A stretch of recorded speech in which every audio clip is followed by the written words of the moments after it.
With it being a new year, many people like to set new financial goals that they want to reach, and that's an important thing to do. Having financial goals is very important to have people focus on what their spending habits are like.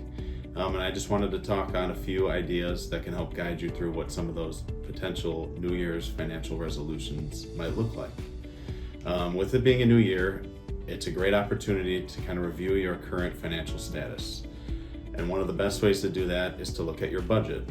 When I meet with a new client for the first time, I always send them a cash flow sheet that allows them to itemize things that they're spending their money on. This helps us look at where their money is going. Are there potential things we need to change?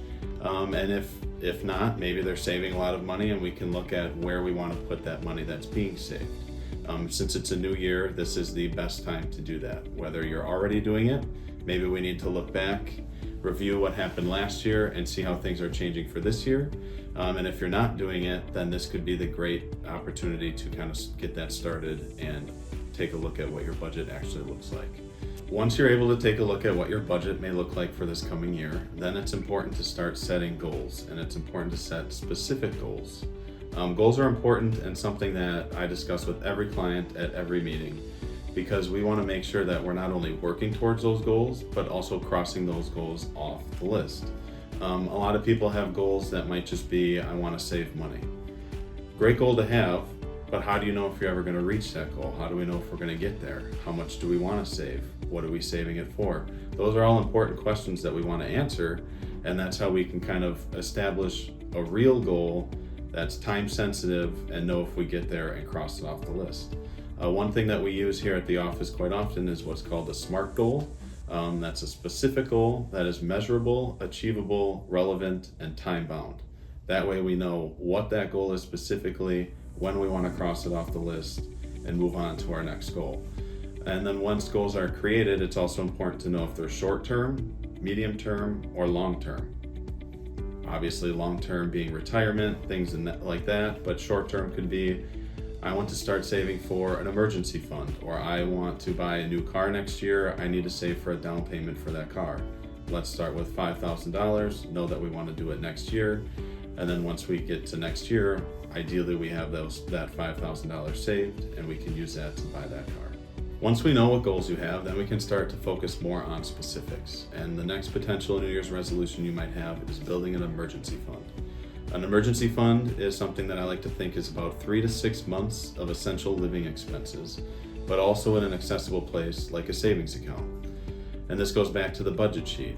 This value is different for every person, so it's important that you have that budget sheet laid out and you know what your values truly are so that you know what your emergency fund should be. For some people, this could be a good spot to start with maybe $5,000. Perhaps by the end of 2026, I want to have $5,000 saved in my savings account for emergency expenses, and that would be a great goal to have. Now, that might not be your 3 to 6 months of expenses, but you have to start somewhere, and $5,000 is a great way to get there. If you already have an emergency fund, then a great goal to have would be to start paying down some high interest debts. This should be the main focus before we really start to focus on other savings and investments for retirement or other high spending needs. If these items are things you've already achieved, then the next potential New Year's resolution could be to start maxing out retirement savings. Perhaps you have an employer-sponsored plan where we can increase your contribution amount to take full advantage of what the employer match may be. Perhaps you're already taking advantage of that, so we could just max out your contribution to your 401k or other retirement accounts and take advantage of some tax breaks that you get in conjunction with those. If you're already doing that, maybe we look at contributing to a Roth IRA. Maybe your goal for 2026 is to max out the Roth IRA. The last potential resolution to think about is reviewing your insurance and estate plans. It's important to make sure that you have enough coverage, but also to review the beneficiaries that are listed not only on your retirement accounts, but also your insurance accounts. We help our clients during every yearly meeting to make sure that the beneficiaries we have on accounts are the beneficiaries that they still want to have on their accounts. And if there's a change that's needed, then obviously we will make that change and get that done to update the beneficiaries. Those were just a few potential New Year's resolutions that you could have to position yourself for a successful financial year ahead.